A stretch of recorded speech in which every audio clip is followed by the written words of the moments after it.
News with educator Ezola Foster. She speaks about problems in American schools that she says stem from the politics of cultural identity in our society. Her comments were made earlier this month at a forum hosted by the John Birch Society in Dedham, Massachusetts. Ms. Foster was a teacher in Watts, California, and the South Central area of Los Angeles for nearly 3 decades. She's a columnist for Headway magazine and the author of the book, What's Right for All Americans.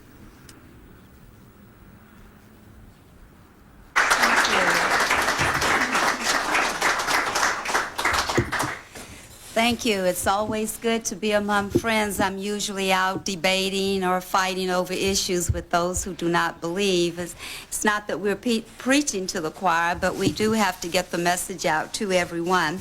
Actually, I've been teaching for 33 years, and during that time, I have seen some major changes in our public schools.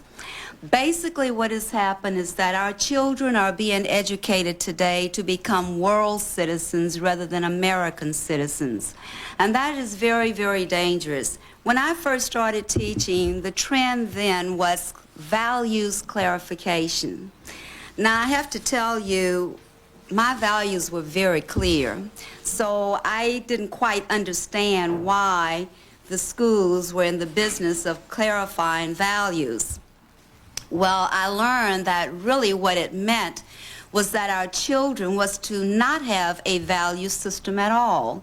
And this came about actually in the long before I came into teaching, with the introduction of psychology and psychiatry into our public school system. And I remember Thorndike, who said, and his theory rang true with the rest of those who have demonized our children, that man has no soul and only react to stimuli. And that is the way our children are being taught. And of course, they have no soul because their soul was taken out of their teaching in that 1962 act that took God out of our schools. Had nothing to do with separation of church and state. What it meant was to take away from our children a sense of direction, of guidance for their young lives. Now, I am very critical of the movements of the 60s. I blame them for much of the ills that's facing our country today. The Chicano movement has given our schools overcrowded classrooms, funding that is just taken over educational funding now with bilingual funds. As a matter of fact, that's what that Ebonics thing was all about, money. Bilingual funding is the biggest gold pot now of educational funding. And black teachers, black students were not considered minority bilingual because they are American and they speak English. So our illustrious black leaders decided that no, they're not American, they're African, and no, they don't speak English, they speak Ebonics. And as a result, now they also are getting some of this bilingual funding. I also blame the feminist movement because they have turned our little girls into wanting to be little boys. They have turned our young women against men. They have brought in abortion on demand, anytime, any place, anywhere, with or without parental consent. And I also blame the homosexual movement because they are in our schools now and they are pushing these programs that are detrimental to the lives of our young people and to the future of America. But most important, am I distressed with the political black movement. I am distressed because I am part of the race of people who were brought here as slaves and are now being used to enslave all of America. And I see this in our public schools.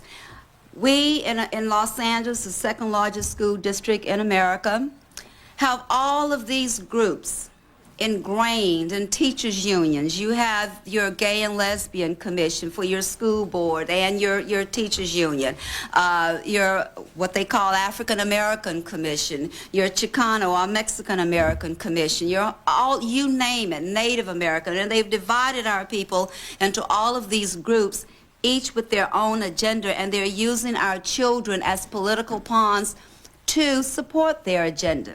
Now, What bothers me most about the movement is because I was part of it at one time, because I bought into the fact that the more political power we have, the more freedom. Not so. And I look at what's happened to our young people. Now, I really do not recall going from being colored to Negro. I remember in the 40s and 50s growing up as a Negro, and all Negro meant was that our ancestors were brought to America as slaves from Africa. That was it, plain and simple. However, the 60s brought in the peak of the political movements, and so the black leaders decided that we were no longer to be called Negro, and that from now on we were to be referred to as blacks. Well, again, I was fresh out of college, didn't bother me too much. I thought, well, great, you know, that'll mean more political power. I bought into it also.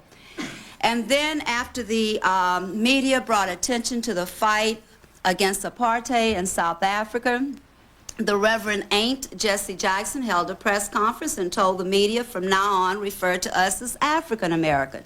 And since that time, we've been known as African Americans. Well, there's another name change on the horizon for us. They're going to take us back to being people of color. The reason is that they are so busy promoting illegal immigration, and they feel that most of the illegals, especially in California, where it's really a big problem, our downtown Los Angeles is like a third world country, but we have 2,000 and 3,000 people coming over the border on a daily basis. We're about to go bankrupt in so many areas, but most of the people coming in are from Mexico, quite simply because Mexico, the proximity makes us right across the border. It's much easier. So whatever group of people would be living right on our border, we would have more of them. But they're considered people of color. And so as I debated with the head of the NAACP and the Urban League on the issue of Proposition 187, throughout the entire debates, they continue to refer to us as people of color. So again, that's the next name change on the horizon. Now, what does that mean? In our public schools, particularly in Los Angeles, and believe me, folks, it happens there, it's on its way to your communities also. You might identify with some of the programs that I'm going to talk about tonight. They may be coming into your communities under a different name, but they're coming in. And one of the things that these groups have brought into us is the fact that Old Glory is not even flying in our American public schools anymore. Many of the classrooms are void of Old Glory, but they have foreign flags flying. And unfortunately for us, for our little black children, they are being told to pledge allegiance to an African American flag, a flag that's just been made up. Now, some of you may be familiar with those. And before I go on, I want to explain to you, when I talk about the black leaders, I want you to know exactly who I'm talking about. I am talking about the NAACP, the Urban League, the Southern Christian Leadership Conference, the Congressional Black Caucus, Jackson and his group, and Calypso Louis Farrakhan and his group. All of them, because they coalesce as one, and they have a chokehold on the black community. And if you think I'm kidding, just remember what O.J. Simpson told the jurors in his closing arguments. Remember, you have to go back to the community. What that means is that these groups have control over the community. Now, why is that frightening? Because you have had gangsters like Crips and Bloods who have maimed and killed our innocent young children going back and forth to school, who have killed innocent young children while sitting in their living rooms watching TV.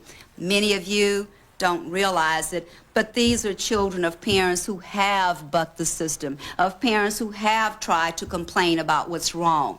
So there is no way that these groups could have grown to the prominence that they are today without the leadership of the community there to support them and their growth. So that is what I mean about the chokehold on the community. And in our classrooms, there's also a pledge of allegiance to, I guess, this African American flag. Our children do not know that this great nation of ours is a republic because they don't pledge allegiance to the republic for which we stand.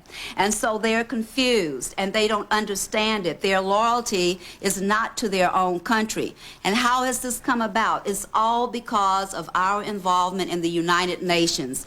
The United Nations Educational, Scientific, and cultural organization, UNESCO, has dictated these problems for us in our public schools because they have dictated the policies and the programs. And you've heard of some of these programs. I just mentioned values clarification.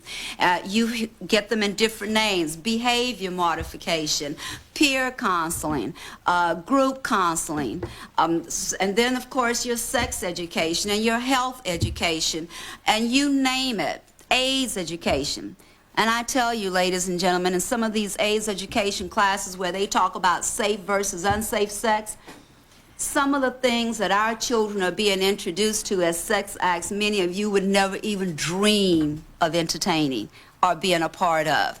So they've broken down the willpower of our children. That's why you will hear them say, oh, well, our children are going to have sex anyway, so we might as well tell them to what to do or what to use and so forth. It's nonsense. And the reason they're saying that is because they are the ones who are breaking down their willpower. Now, again, made-up flag, made-up Pledge of Allegiance, made-up culture, Kwanzaa. Now, I'm sure some of you have heard of it. I happen to have known the man who started this. It came from the top of his head, and believe me, when I say this, he just made it up. His name is Ron Karinga. He worked at a school. We worked both at an adult school at the time, early 60s. And he formed an organization called US, United Slaves. He and his US followers had a shootout with the Black Panthers in the cafeteria of UCLA, where 2 people were killed. He was sentenced for torturing 2 of his female followers. He resurfaced, gave himself an African name, and now he's head of Black Studies at one of our major universities in California.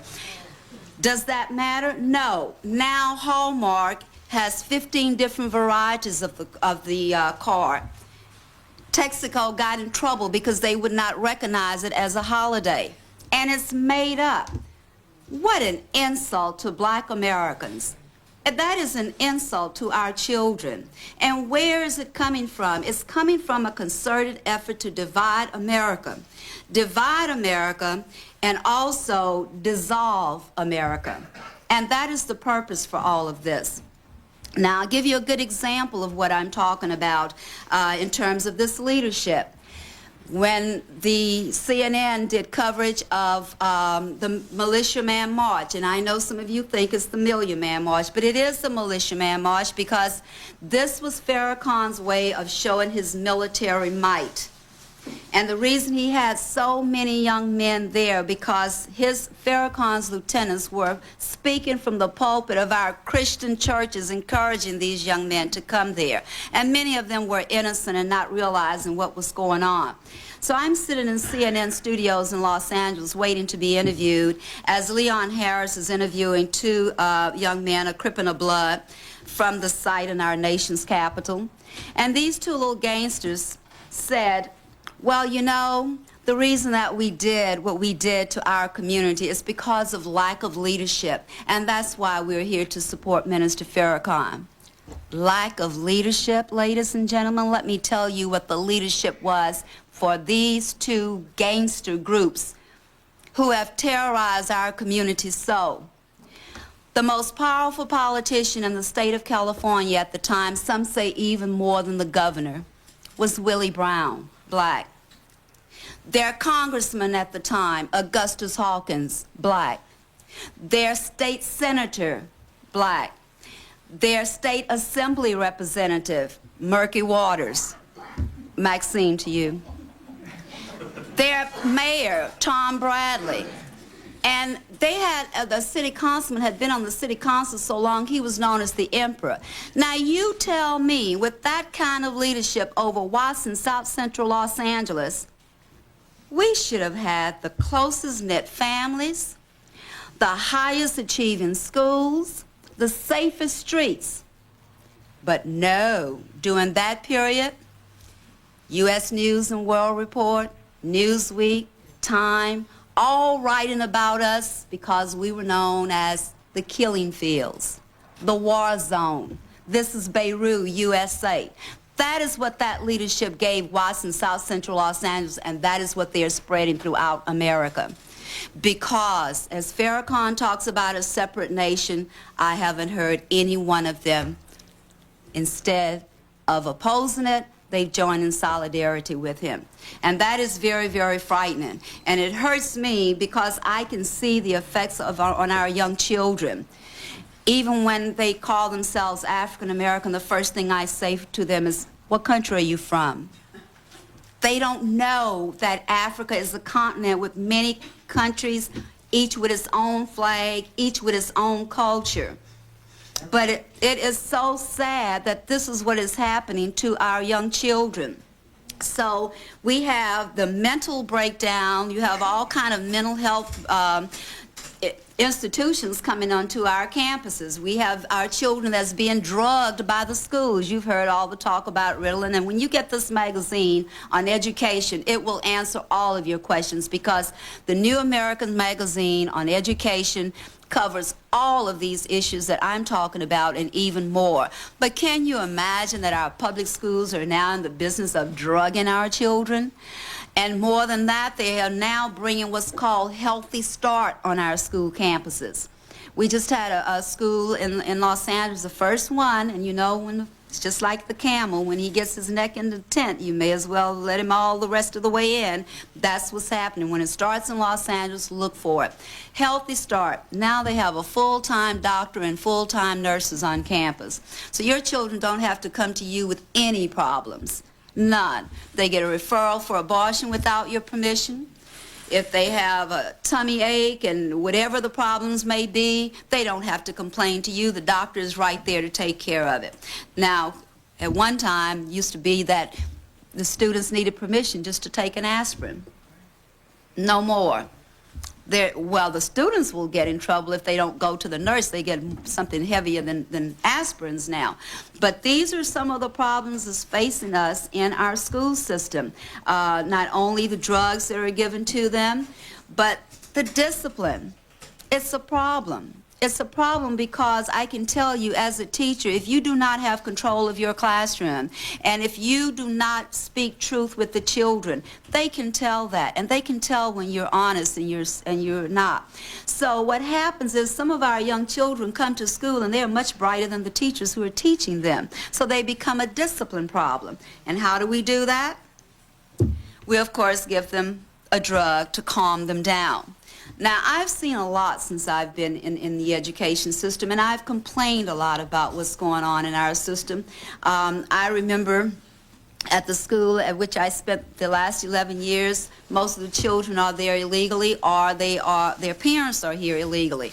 So the teachers' union representative at the school decided to show her government and social studies classes a film called The Wrath of Grapes, which is about Cesar Chavez and the grape pickers and so forth, and just build up the emotions of the children as they looked at the film showing young children who were maimed and disabled because their parents picked grapes while they were pregnant and so forth. And so after the teacher got them so emotionally involved, the teacher says, now, for class credit, you can join us at the market, neighborhood market on Saturday for a grape boycott. And all you have to do is hold the protest signs. Join us on the picket line. You're going to get class credit for that. Well, my students, whether they're here legally or not, they know that as long as they're in my charge, I'm going to take care of them. So they came to me and told me about it. And I went to this later and I said, you can't do that. You can't use our children like that. And I stopped it. But now they're doing it through community service, which is going to be mandated. So if your child will go and join a picket line that they are of course, you have to be of their ideology. You cannot be politically incorrect. That's community service, and it's mandated in some of the school boards. We have a program in our school system there, and again, I understand from some people that I'm talking to, it's coming into your areas too. In Los Angeles, it started around the mid-'70s. Actually, there was a counselor at a high school there, a lesbian, who was entrusted with the care of a young girl for a weekend competition, had an affair with the young girl, and decided, well, now 10% of our students are homosexuals. So she came up with a program called Project 10. Now, when it was introduced, the idea was to counsel young children. Now, can you imagine a homosexual telling a child with the potential that, no, you know, it's a very dangerous and unhealthy lifestyle? It's a recruitment program. Now, many schools try to avoid it, even when it's passed. And how is it passed? When it's placed on the agenda at the school board, parents hear about it, they fill up the school boards and protest. Well, the school board members decide they're going to move it down on the agenda. So the meeting started at 3 o'clock. Here it is, 4, 5, 6. Sometimes they go until 9 o'clock at night to wear down the parents. And then when no one's not looking, it passes and it's approved. The fact of the matter is these programs are already approved and ready to be implemented before they're even brought to the parents. But at any rate, this Project 10 came in, and at my school, it had been there for quite some time. Nobody really paid much attention to it until a couple of homosexual teachers came and they decided to popularize the program. Well, I had been on a show entitled, Should Homosexuals Have the Right to Marry and Raise Children? And my students saw me on the show. So the next day, as they always do when they see me on these television shows, they want a little discussion before we start our lesson. And they asked me, well, Ms. Foster, what do you think about Project 10? And I gave them my opinion.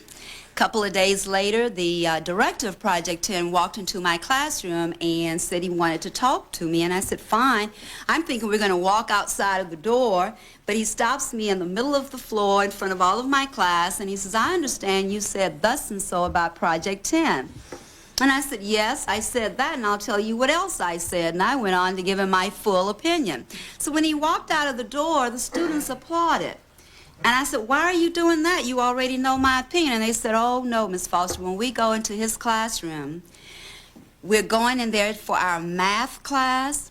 He has these posters of half-naked men in sexually alluring positions, some darn near kissing. And it's so embarrassing, we can't concentrate on our math. And I said, well, have you told your parents?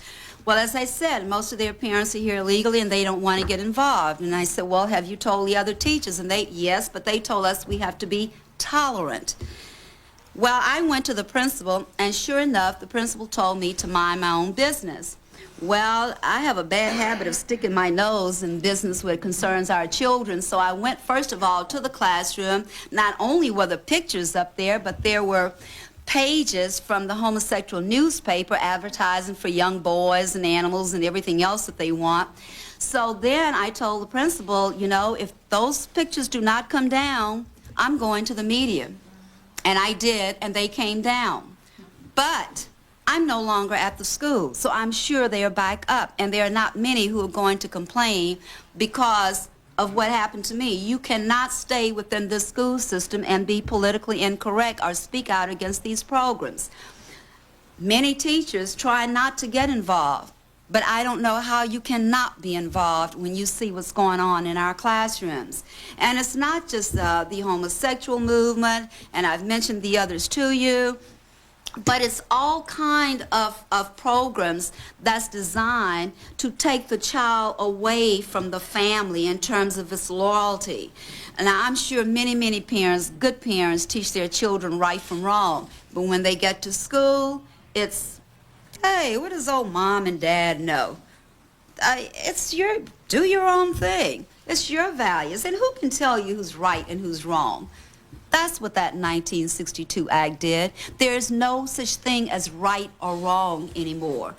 Well, I would explain to my children right from wrong. And as I talk to them about immigration, for example, it may not be a problem here from you, but it will be, because the people have realized, as my students tell me, we're on a year-round schedule. We work 4 months, they're in school 4 months, and then we're off 2 months.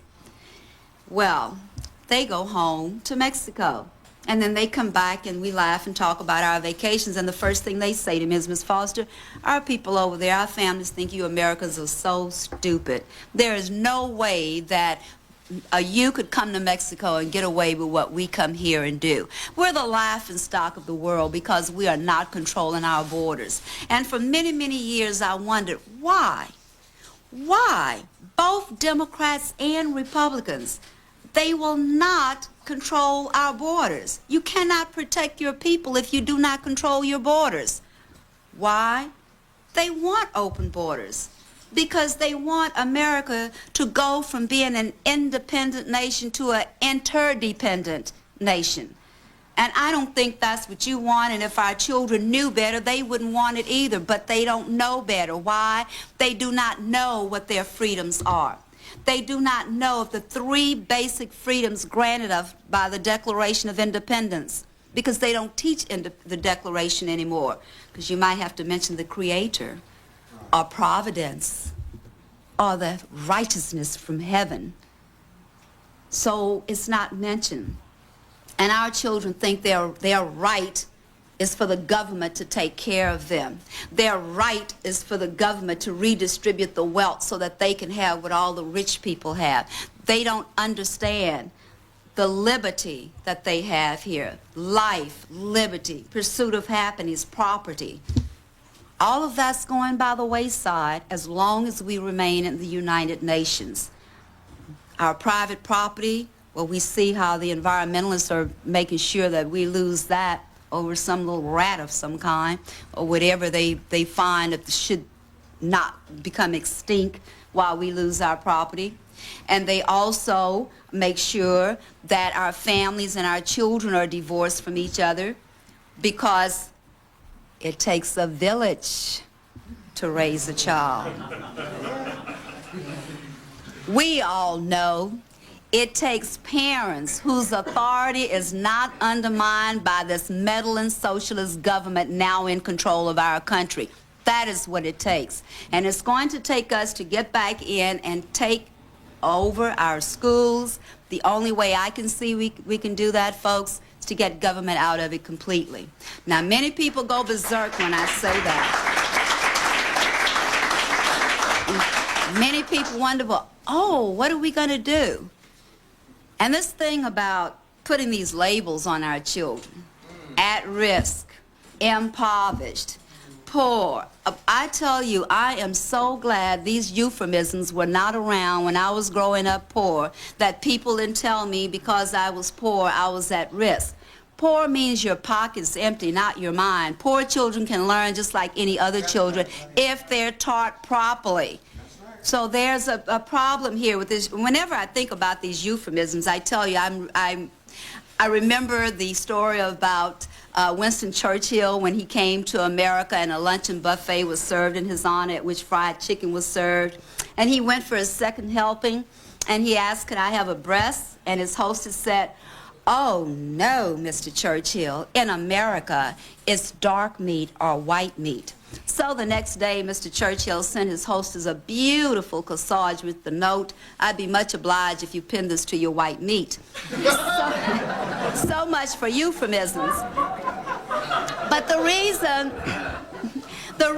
that they put these labels on our children is because there's a program that they want to experiment on our children with, and there's more money for that program.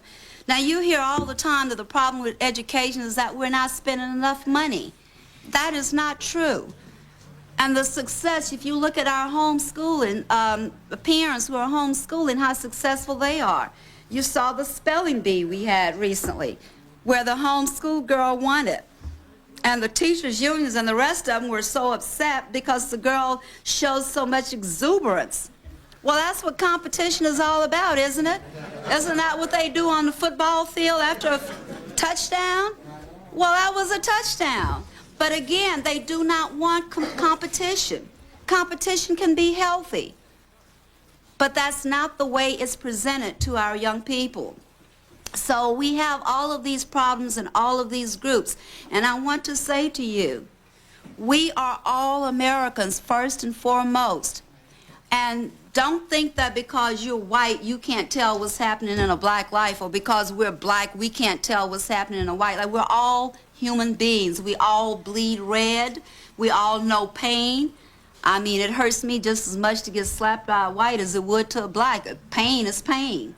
But we hear these things about, oh, you don't know because you're not one of us. You know, when I went to school to learn and to prepare myself to become a teacher, I didn't go there to teach green children.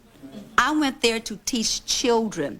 We were taught in educational psychology because all children go through a psychology as they're growing up, and it is up to us to steer them in the right direction. But the reason you hear these things is because, again, to divide our children. And I tell you, I get totally confused sometimes about just what it is the leadership want. I can remember growing up in Houston, not far from my high school. There was Houston College for Negroes, and then a few blocks down was University of Houston. Well, of course, the NAACP filed a lawsuit to integrate, and so the Texas legislature said, okay, the schools are so close, we'll merge, make them one. The NAACP says, oh no, we want our black schools. Now, I was in high school, but I was confused by that. But again, you know, in high school, you're trying to live as a child, and you think as a child. But when I became an adult, I began to question a number of things that's going on, and the big lie that's being told to the people. And I have to tell you, I've always felt this way, and I've had equal time in both parties, so I'm not pushing one party here over another one. When I reached voting age at 21 at the time, I registered and became a Democrat. I mean, what else did you know in the black community in the South but being a Democrat? It's almost like the story of the little girl who was watching her mother prepare a chicken for roasting, and she says, Mom, why did you cut the wings off the chicken before you put it in the pot? And the mother said, oh, I don't know. I guess because my mother always did it. So the little girl went to the grandmother. She says, Grandmother, I asked Mother why she cuts the wings off of the chicken before she puts it in the pot, and she says she did it because you did it. Why do you do it? And the grandmother says, oh, I don't know. I guess because my mother did it.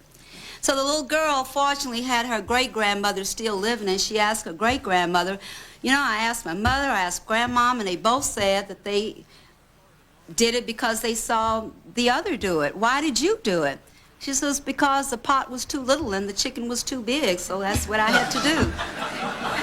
So what we did, we just followed in our parents' footsteps. They were, and you know, something that bothered me, my parents would always go to vote. Now, this was long before the 60s, but our young children today, they think we could not have voted before the 60s. Nowhere in America were blacks allowed to vote. So that's the distortion, the lies that's being presented to our young children. Universities, they really believe that prior to the 60s that we were not attending major universities. I tell you, when I graduated from high school in '55, I had a couple of C's too many, and I didn't have the grades to get into the big universities. But my girlfriend, very, very bright, did. So she went on to one of the major universities, and I went to the local school, which is now Texas Southern University. That was the name changed to the school. I got a good education there. She got a good education where she was. I couldn't compete with her in high school. I know I couldn't have competed with the people in college. So what I'm saying to you is that when we tell children that we're going to give you extra points to get into college based upon the color of your skin, we're not doing them a favor. I had a very good friend that I work with, she's an adult now, had a visit with me recently, and we were talking about affirmative action, and most of my friends are very liberal, I have to tell you. I preach all the time. But I was surprised when she told me that she was against affirmative action, and I said, really? And I said, I'm surprised to hear you say that. And she says, well, it's on my experience. She said, I went to Georgetown University from '76 to '80. And when I got there were 20 blacks that entered in there with me. 8 of us were admitted on our merits alone. The others were given extra points because they were minorities or communities where they were from, or basically because of their skin color. And she said, 4 years later, of the 20 of us who enrolled, 8 of us graduated. The 8 who were let in on their merit. And she said, I felt so sorry for the others because their hopes were really up there, but there was just no way that they could compete. That is a real tragedy, folks. It's a real tragedy. And that is what's happening in our society now. because we're playing the race card, and no one's playing it better today than the Billary administration, the race card. Here is the president who's setting up a commission to study race relations, race reconciliation, and this thing about reparations for slavery. You know, the issue of slavery was answered with the Civil War and 2 amendments to the Constitution. Get over it, folks. It's over. It's behind us. But what we're doing is we're calling for enslaving everyone with these policies that we're coming up with. In our public schools today, our children are not learning to read, to write, to think. They're learning about all of the social issues. When Nelson Mandela came to town, the schools let out. All of the school buses rolled loaded with our children, thanks to the teachers union and the school board, so that they could fill up the Coliseum. When Booth Lacey came to town, complete silence. Now, both these men were friends. They even grew up as friends in South Africa, and both were from well-to-do families. They parted ways on how they would fight apartheid, not whether or not they both would. And the idea of using the necklace to intimidate people, the way that it was used in South Africa, is, to me, is the most horrendous thing. Now, when Winnie Mandela came to town and she raised her fist saying, with the necklace we will liberate, and these children are just having a ball, clapping. They didn't know. Now, for those of you who are not familiar with the necklace, you may recall when the media first started televising funerals of a slain ANC comrade, and you saw thousands of African people marching behind them. What had happened in 1976, young children were taken from the poor shanty town, ages 6 to 14, and they were trained in PLO training camps. And so they were brought back in, and it was their job, when it was time for a funeral, to make all of the people come out to go to the funeral. And if one neighbor said, no, I don't want to participate, then that neighbor had his hands tied behind him. All of the other villagers were surrounded in a circle to watch as this person with the hands tied behind him had an automobile tire filled with gasoline put around his neck, set a fire, and once the fire started, there was no stopping as the rubber would melt into the body. Now, believe me, if that were being going on, if that occurred in your village, you would march behind them also. Now, they don't teach this to our young children. They just thought, a necklace, oh, that must be really nice, a gold necklace. That is what I mean about not educating our children. Our schools have become socialist training camps. And that is why I say to you, there's only one way to change it, and that's to get rid of public education altogether. There is no other way. They keep telling you about reforms.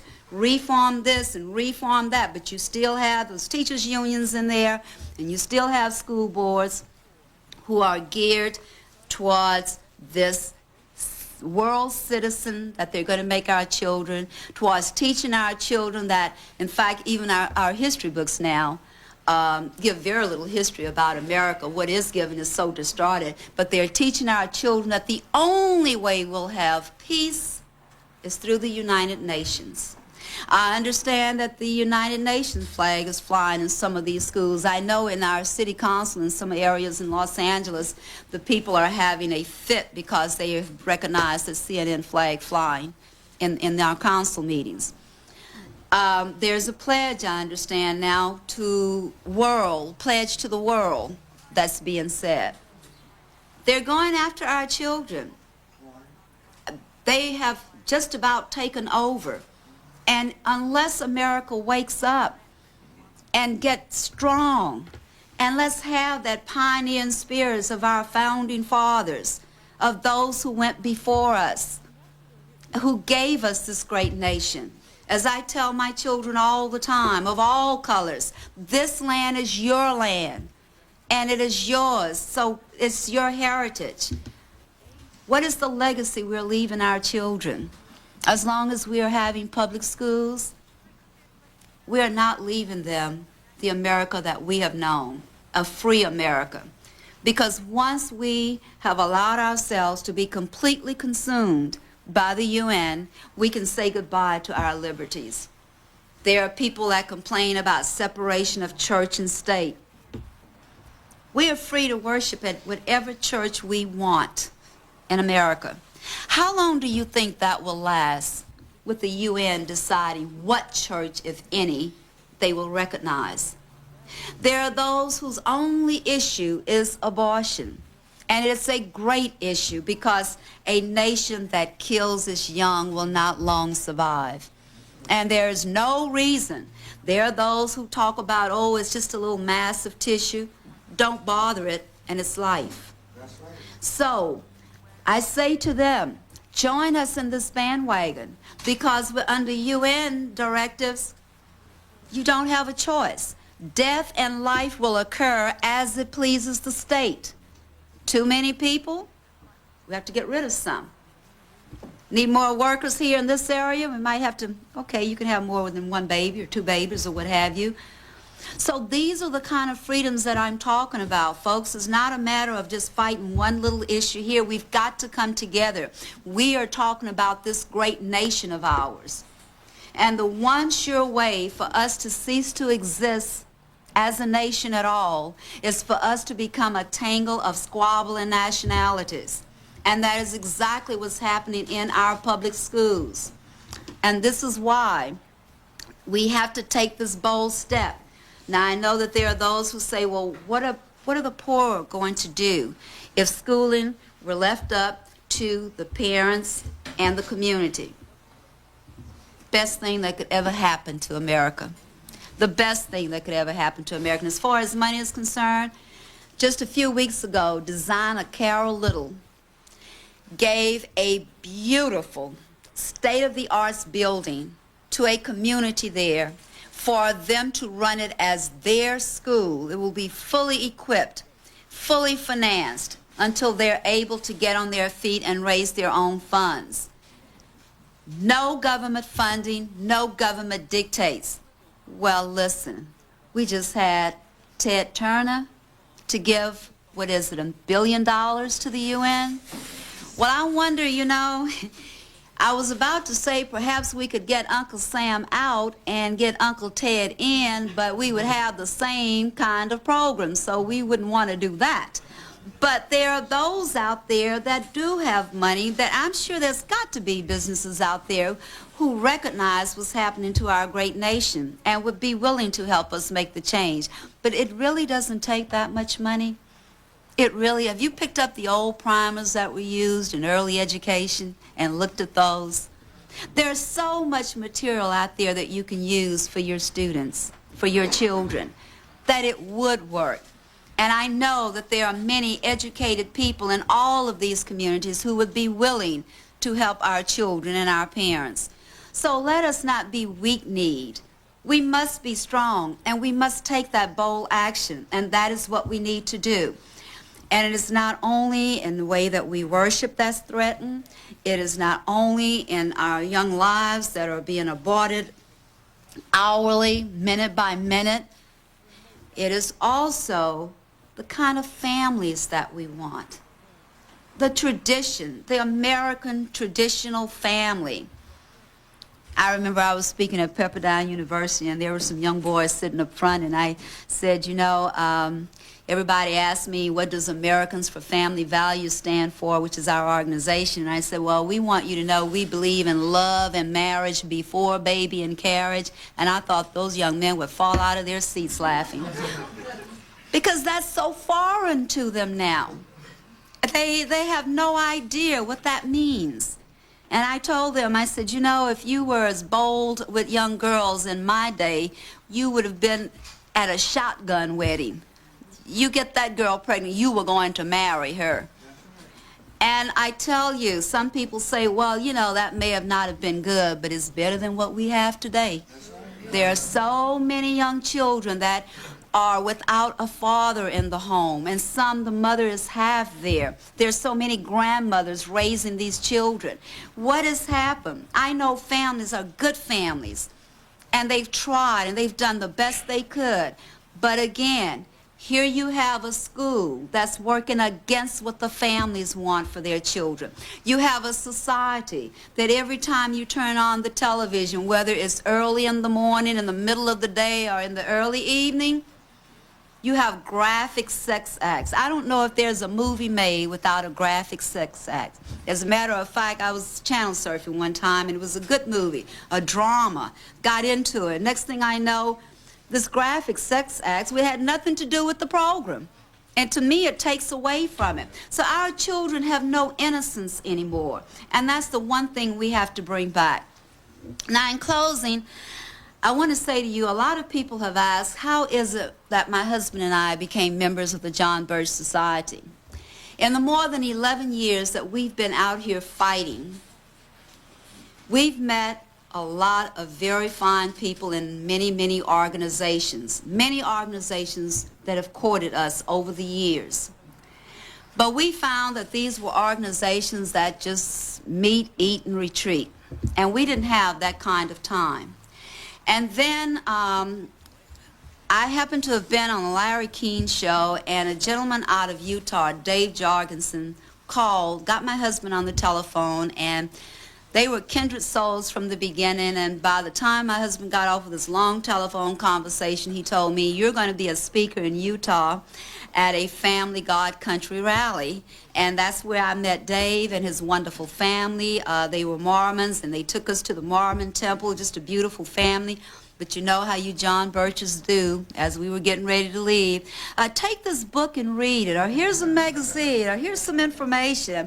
And so we began to read, and my husband he's not the kind that will jump into anything. So we continued to put it off, and then in June of '96, I did a speaking tour in Northern California, and we met more wonderful Birches and got more reading material. So we finally decided that this is the organization that's really trying to do something, and this is an organization that believes in America, that believes in God, and believes in a strong nation. So, and they do something about it. So that is why we decided to join. And one of the coordinators from Northern California, after learning that we joined, called us, and he said, Ezola, you know, you and your husband Chuck owe us back dues. You've been Birches a long time. So I want to say again, it's been such a pleasure to be here and to share some of these views with you. And the only answer that I can give you to the problem is the one that I just did. And it's one that I would ask you to pursue strongly and to spread the word, because I believe that this nation of ours definitely is worth saving, and I believe it will take us to do it. Thank you very much. Pleasure to be with you.